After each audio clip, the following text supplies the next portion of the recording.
to my channel. If you're new here, my name is Amanda Ray, and whenever I was 17, almost 18 years old, I left the cult that I was born in. If you're interested in hearing the story on like how I left and how I survived, I have some videos that I will leave linked in my description box down below. If you are new here and you don't really know what the cult is that I came from, they are known as the Kingston clan. They also go by the Order. I refer to them in this video a lot as the Order. They're basically like the mafia of the polygamists in Utah. Kind of like, you know how Robin Hood, Robin Hood stole from the rich to give to the poor? Well, these guys, they steal from the poor, they give it to themselves. In this video, I'm just going to be doing my makeup and talking about all of the fun rules that we had to follow in the Order. What made me want to do this video is because the other day I was feeling sick. My first instinct was to chug some cayenne and have some garlic. That's something that I was raised on, and I've been out of the cult for 8 years and I still do that. So I kind of wanted to talk about just kind of the weird things that we did in the Order. So I'm going to be doing my makeup too, so if you want to see how I did this, I had a few of you asking how I did my makeup in my last video, so I kind of tried to recreate it, but I had like 2 or 3 of you asking, so this is for you 2 or 3. You can't get into heaven just giving your all. You have to do even more than that. So there's Fast Thursdays. Fast Thursdays is the first Thursday of every month. You have to fast for 24 hours. Usually they'll like kind of tell you what to fast for, like when David went to jail for his niece, they told us to ask for him to get out of prison. Yeah, I fasted for that guy because I didn't know that that's why he went to prison. I always act like the state's after them and the government's after them, and they're so innocent, but yeah, so you have to fast for 24 hours every first Thursday of the month. And then like if you're like seeking for your direction in marriage or direction from God, then you also can fast again. Or like some people, if they were like breaking rules, like maybe they held hands with a boy or they snuck out, then they will make you fast to like beg God for forgiveness. Oh, sorry, Heavenly Father, that's another thing. They can't say God. And I'm sure you guys already knew this, but they can't cuss. So no swear words. You can't say God, you have to say Heavenly Father. And I actually have a funny story about that. When I was I think I've told you guys this before, I was able to go to public school just for 2 years. But one of the days I was in public school, we were reading this book. I don't know what it was called, but you know how you go around the room and every person like reads a verse from the book? It came to my turn, and in my verse it said, "Dear God," and I, like the good order member I was in 7th grade. When it said "Dear God" and I was reading through it, I corrected it and said "Dear Heavenly Father." If you didn't already guess this, I was a weird kid in public school. You can't say God even in our family home evenings when we would have the Bible and we'd pass the Bible around and do the verses in the Bible. If it would say like "damn to hell," we would have to say "danged to heck." So we were literally correcting God's words, right? It made sense to me when I was in the group, but after I left, I was like, why did we do that? That's so weird. Even when I would say ass for donkey, we would correct it and say donkey. Because we would get in trouble for reading the word how it was. You guys should let me know if you came from a religious family, if your family did that too. Because I feel like that's so weird. If your whole life you're sleeping, and breathing the Bible, yet you can't even read it for what it is, you have to censor it. To me, a lot of religions are odd, like if I'm being honest. Especially because I came from the weirdest one. You have to be white, you have to give your all to the Order, put everything in the Order's name. You don't get a dime to your name, your bank account's in the Order. They own your home, they own you. You have to be loyal, that's a big thing. You cannot go to other churches. It's forbidden. You cannot mix with outsiders. So you can like go to the grocery store, talk to an outsider there because you have to, right? They would rather you go to their grocery store though. They would rather, like in the memory gems that we say every day, all of your incomes and outgoings being in the name of the Lord, meaning go to the Order grocery store, go to the Order companies and spend your money there. Don't spend your money on outside companies unless you have to. That's a big rule. You can talk to outsiders if you have to, but you should not be friends with them, and you definitely should not be mixing with them. So I have a story about this. This girl, she was married to one of the leader's many sons, and she was messing around with this guy on the outside in secret. The guy was not white. She ends up getting pregnant, and her husband finds out. Take a guess on what they did. So they made her have the baby, and then they made her put it up for adoption because the baby was not white. After I heard about that, I wondered, how many times has that happened? Someone accidentally gets pregnant. Do you guys remember my video I did in October where I talked about like where was her baby and how everyone knew she was pregnant and then all of a sudden she didn't have the baby? I wonder if that was just another case where that happened. Sorry, I'm trying to have an upbeat video. And that was kind of a dark story. So maybe I'll tell you guys a funny story to lighten the mood because now I'm a little bit sad. Let me think. Oh, I told this story the other day. I've gotten mixed reviews on this story, so you guys tell me what you think. But the first wife in my family, so my mom's older sister, she's the first wife.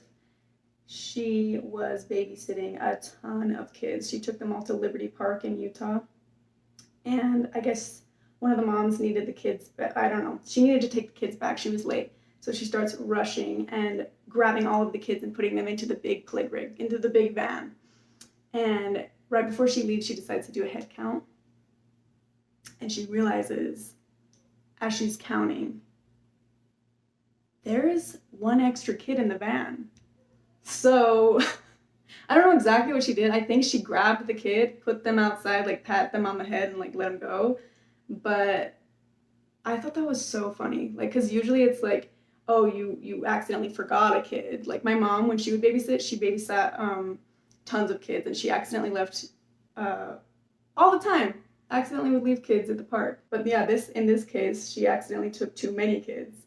And I always think back on this memory, like, did the kid think that he was getting kidnapped, or did the kid think that he was like going onto a school bus? Like, what was happening? I don't know. I think it's a funny story, but I've gotten mixed reviews because some people are like, so basically she kidnapped him. And I'm like, is that not funny? I think it's funny. She put him back. He's fine. I wonder if he remembers. I wonder if he's like, one time, he like tells the story. One time when I was a kid, I got kidnapped. And the kidnapper decided not to keep me. Oh, that's another rule. Obviously, you have to live polygamy. So when I was growing up, they were teaching that you have to have 3 wives to make it into the celestial kingdom. At least 3 wives. So a lot of like the numbered men have it. I think almost all of the numbered men have 3 wives. And that's how you know you're getting to heaven too, is if you get a number. That's what a numbered man is. You're assigned a number because of the whole like thing in the Bible that talks about 40,000 make it into heaven. So then they earn their number and their place in heaven by like giving their all to the church and showing that they're worthy, and then proving, to be loyal. And then they have all their wives, their 3 wives at least.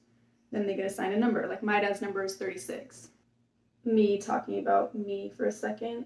I know it's July right now. I kind of wanted to make this video too to like update you guys on how I've been feeling, because I've been trying to post more regularly, but it's been hard, especially because now we're in the month of July. And July is always a really hard month for me because if you've been following my story, you'll know that I left the order July 25th. You would think that it wouldn't always be this hard, but every time July rolls around, I get like in this weird funk and this weird like, kind of depression, kind of like I'm kind of mourn the loss of everything all over again. I mourn the loss of my family and friends and everything that I knew, and like the memories just come flooding in. And I have been having a lot of dreams lately about like my mom and how things used to be. They're not that way anymore because I left, So forgive me if I'm like not as present on my social medias. I do think that I need a vacation. Like I told you guys before, like every time this time rolls around, I try to get out of Utah because Utah in general is just not healthy for me. It just isn't. Mama needs a vacation. Oh, you guys were asking too if I'm going to be doing an auction. Every year I do an auction for kind of in celebration of the day that I left the order.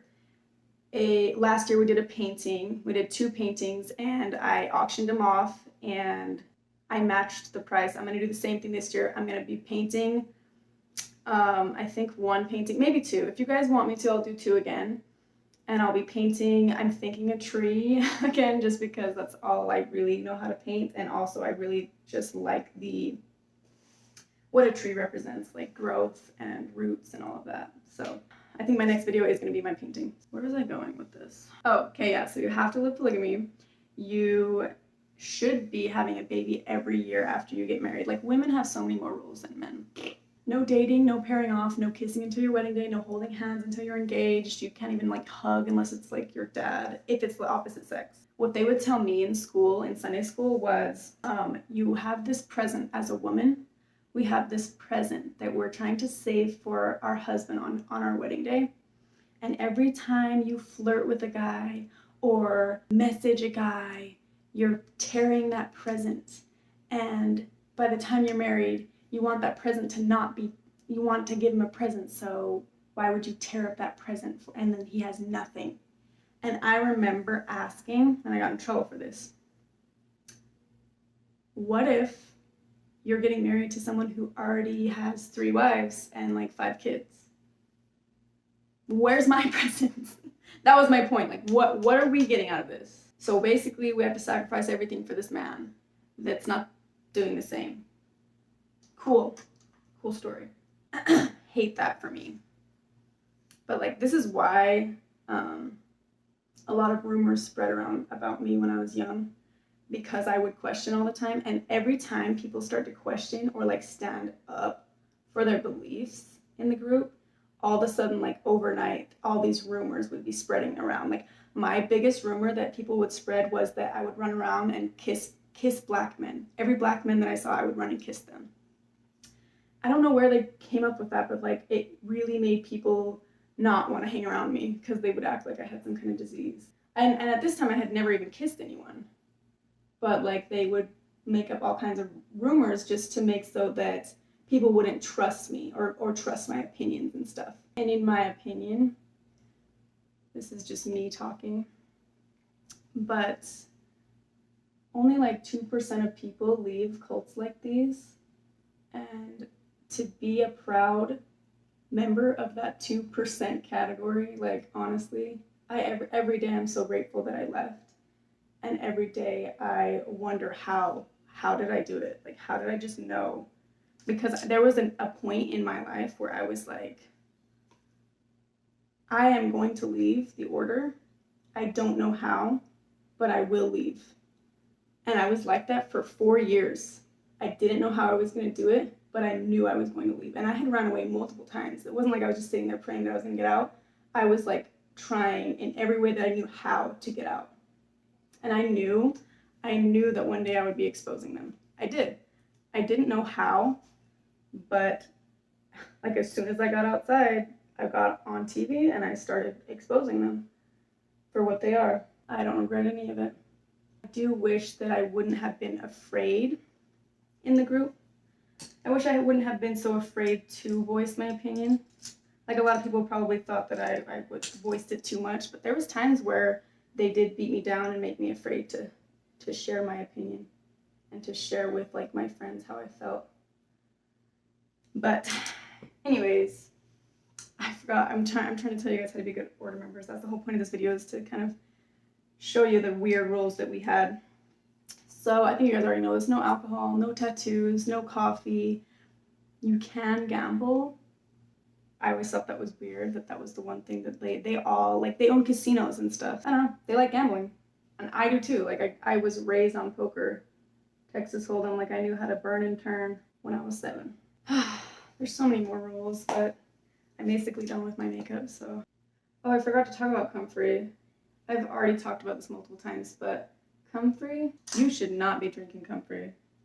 The order believes that, like, God showed them this plant that was like a fountain of youth, like, secret. No one knows about it. And it was comfrey. And every day they would have comfrey, every single day. I had comfrey every morning. Come to find out, like, the leader before the leader now, like my grandpa, he died of cancer. My grandma died of cancer. Most of the people in the group die of kind of young of cancer. And come to find out, comfrey causes rapid cell growth, meaning like rapid cancer cell growth as well. And I believe I have my theories on why they still make people drink comfrey. But if you're an order member and you're watching this, and if you get anything out of this video, get this. Don't drink comfrey. We also ate eggshells, the actual shell of an egg, to strengthen our teeth. And I'm gonna tell you, that is something that I still think, I think they were onto something with that one, because I do feel like when I had eggshells, my teeth were like stronger, like the calcium, I don't know what it was, my teeth felt good. And then there was also oats, you know, like oats that horses eat. We had oats every single morning. They believed that, like when we would have testing days at school, at the private school, the church, they would bring in oats because they believed like it would help your brain function. I don't know how true that is, because I ate oats every single day, like my entire life, and I failed math twice. I don't know about all that. But the whole comfrey thing, that's weird. Well, I think I've told you guys this before, but it's just think of it this way. The order is so obsessed with money, they're so obsessed with working all of their members to death. Why would they want a bunch of old people that they have to take care of? So if they teach us all to drink comfrey, and then we get cancer when we're older, we'll die off and they don't have to worry about us. That's what I think. Anyways, I have a lot more rules that we had to follow. I'm just done with my makeup, so I don't really want to just sit here and tell you all the rest of the rules. If you guys want another video on this was kind of fun, just kind of talking about my traumatic childhood. Yeah, thank you guys so much for watching.